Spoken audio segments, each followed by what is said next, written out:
네, 더불어민주당 문체위 소속 조계원 의원입니다. 오늘 서부지법 폭동을 기록한 정윤석 감독 무죄 촉구 기자회견을 갖게 되었습니다. 지난 1월 19일 새벽 서부지방법원 폭동 당시 언론과 함께 현장을 기록하던 정윤석 감독이 경찰에 연행되어 7월 7일 특수건조물 침입으로 징역 1년을 구형받았습니다. 같은 시각 같은 장소에서 같은 방식으로 기록한 언론사 기자들은 보도상을 받았지만 정윤석 감독은 폭도 취급을 받고 중범죄자가 되었습니다. 정윤석 감독은 20년 넘게 국가가 외면한 참사와 현실을 그리고 진실을 기록해온 다큐멘터리스트입니다. 정윤석 감독에 대한 검찰의 무리한 기소를 규탄하고 재판부에 무죄를 촉구하는 국회 기자회견을 오늘 영화 및 언론, 문화예술계 대표님들과 함께 하게 되었습니다. 먼저 오늘 기자회견에 함께 하신 분들을 소개하겠습니다. 먼저 언론인 여러분입니다. 김동찬 언론개혁시민연대 정책위원장님 나오셨습니다. 권순택 언론개혁시민연대 사무총장님 함께해 주셨습니다. 명숙 인권운동 네트워크 바람 활동가님 함께해 주셨습니다. 이번엔 영화인 여러분입니다. 백재호 한국독립영화협회 이사장 겸 영화인연대 공동대표님 함께해 주셨습니다. 이동아 영화인연대 공동대표님 함께해 주셨습니다. 이준영 감독님 함께해 주셨습니다. 그리고 오늘 발언해 주실 분입니다. 정윤희 블랙리스트 이후 총괄 디렉터님이십니다. 김동원 다큐멘터리 영화 감독님이십니다. 그리고 정윤석 다큐멘터리 영화 감독님 함께해 주셨습니다. 그럼 기자회견문을 나눠서 낭독하도록 하겠습니다.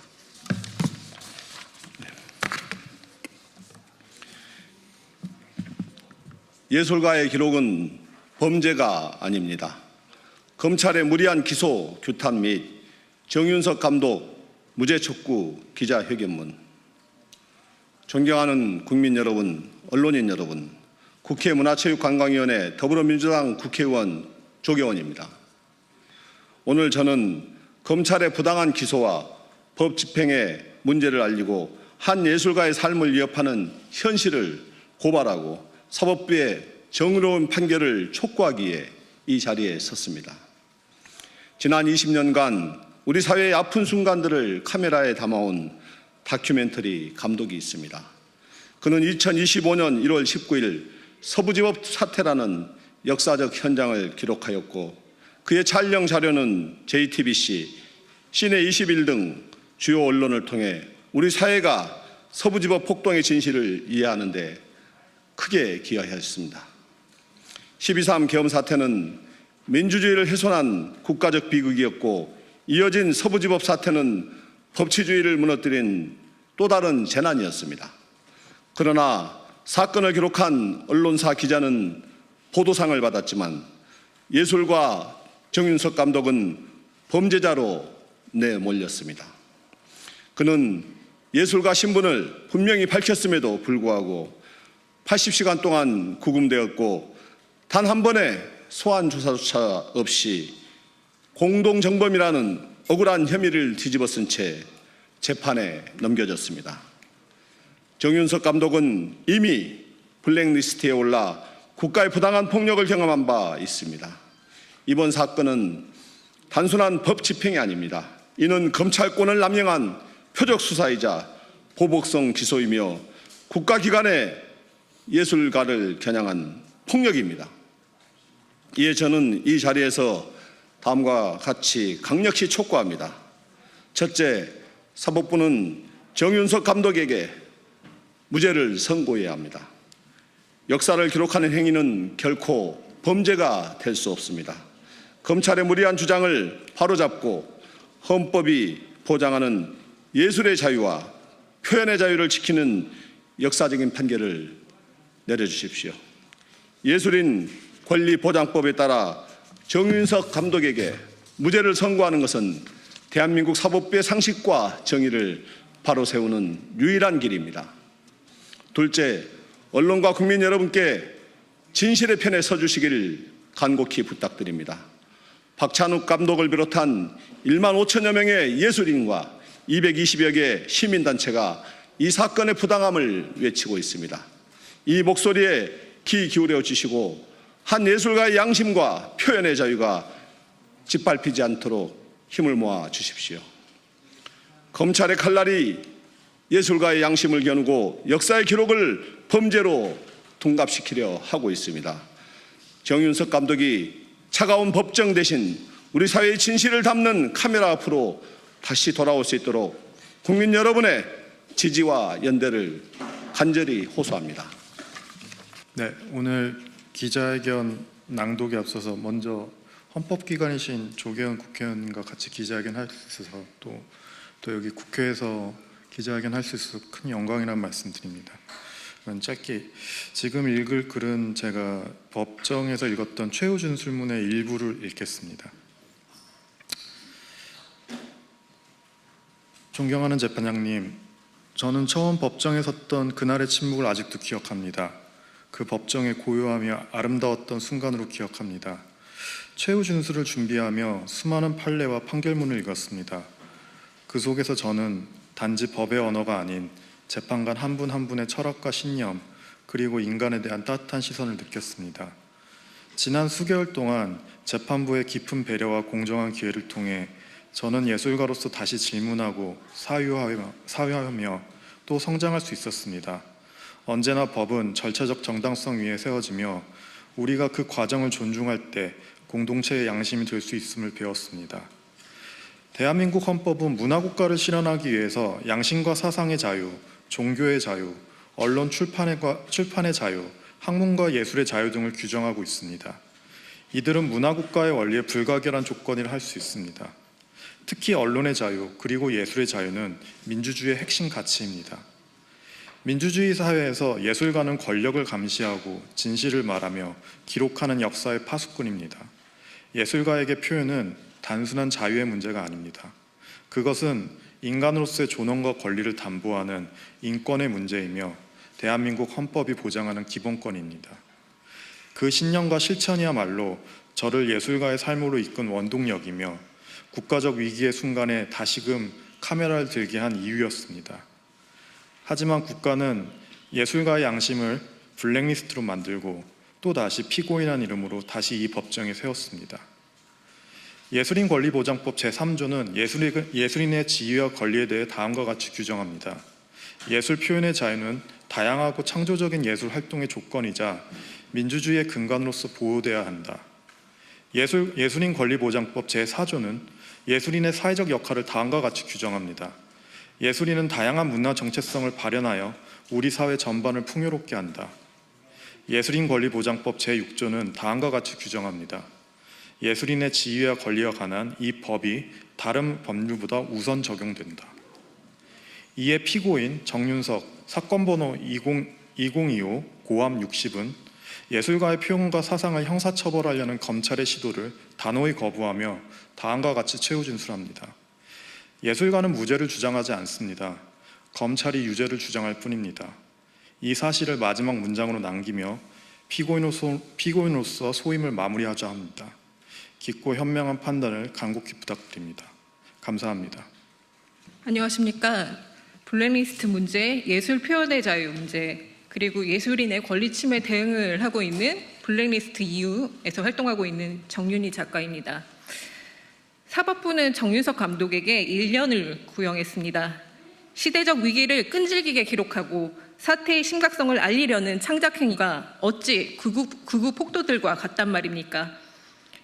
21조 넷, 혐오와 검열에 맞서는 표현의 자유 네트워크 시민단체들과 13,000명이 넘는 시민들은 사법부, 검찰, 행정기구가 서부지법 폭동 사건을 기록하던 정윤석 감독의 행위를 헌법, 예술인의 권리보장법 등 법률로 표현의 자유를 보장해야 함을 촉구해왔습니다. 정윤석 다큐멘터리 감독이 서부지법 폭동 현장에 있었다는 표면적 행위만으로 제2 유무를 판단하는 것은 국가범죄 블랙리스트 사태에 비추어 보면서 예술 창작의 의도를 배제하고 창작자를 차별하는 것입니다. 이 특수 건조물 침입죄라고 하는 것이 통상 보편적인 예술 검열의 방식입니다. 그 이전부터 사회적 문제, 시대적 문제를 목소리 내어오던 예술인들은 이 시대를 기록하고 그 사건을 기록하고 목소리 내고 표현해왔습니다. 이에 특수 건조물 침입이라는 죄를 씌우거나 아니면 집회 시법으로 위법자, 불법자로 만들어버렸습니다. 사실 이 정 감독님이 1년을 구형했다는 소식에 예술계는 다시 한번 좌절했습니다. 왜냐하면 내란 기간 동안에 예술가들은 윤석열 퇴진을 위해서 현장에서 목소리 내고 광장에서 예술 행위를 통해서 퇴진 운동에 힘써왔었습니다. 그리고 새로운 세상을 기대해왔습니다. 그런데 이렇게 정유석 감독도 그 내란이라는 기간 동안에 기록을 통해서 목소리를 내었던 것이고 또 광장에서 목소리를 내었던 다른 예술인들, 저를 비롯한 시인들, 무용가들, 문학가들, 영화인들 이런 목소리를 내던 예술인들에게 집회 시위 위반이라는 혐의를 또 씌우고 있습니다. 사법부와 행정부는 일례로 이 예술 행위에 대해서 잘 이해를 하지 못하는 것 같습니다. 앞서서 헌법의 표현의 자유, 예술인의 권리, 그리고 법률로서 예술인의 권리 보장법이 있습니다. 그럼에도 불구하고 사법부나 검찰, 행정부는 예술 행위, 창작 행위에 대해서 인정을 하지 않고 계속 이것들이 위법 행위라고 선고를 내리고 있습니다. 이런 부분에 있어서 굉장히 심각한 문제라고 생각을 합니다. 정유석 감독은 분명 무죄입니다. 이 계속 언급되고 있는 예술인 권리보장법을 위반한 것은 경찰입니다. 네, 이로 마치겠습니다. 네, 정윤석 감독을 그 한국예술종합학교에서 2년 동안 기록영화를 가르친 김동원입니다. 정윤석 감독은 기록영화 감독입니다. 기록영화 감독의 의무는 현장을 기록하는 일입니다. 그 현장이란 때로는 매우 거칠고 위험하고 여러 가지 일이 생길 수 있는 곳이지만 기록영화 감독이라면 그 현장을 피해서는 자기가 할 일을 방기하는 것입니다. 그 서부지검, 그 당시 서부지법에서는 그 일반 방송국의 카메라는 그 단절됐고 그 폭도들의 카메라만이 폭도들의 그 거친 행동들만이 있었죠. 그때 정윤석 감독이 없었다면은 그 폭도들의 그 일을 기록하는 카메라는 아마 없었을지도 모릅니다. 그리고 정윤석 감독이 찍은 자료는 여러 방송국에서 요긴하게 사용됐다고 알고 있습니다. 그런데도 정윤석 감독은 지금 피해자로서 재판을 받고 있습니다. 특히 그가 고발하고자 했던 그 폭도들과 함께 똑같은 죄목으로 재판을 받고 있습니다. 이건 좀 어처구니 없는 일이긴 하지만 어떻게 보면은 많은 기록영화 감독들이 겪어야 되는 그런 숙명인지도 모릅니다. 그렇지만 우리 사회가 조금이라도 나아졌다는 것을 우리가 확인할 수 있으려면은 그 재판부가 쭉정이와 알갱이를 구분할 수 있어야 된다고 생각합니다. 옥과 돌멩이를 구분할 수 있어야 된다고 생각합니다. 감사합니다.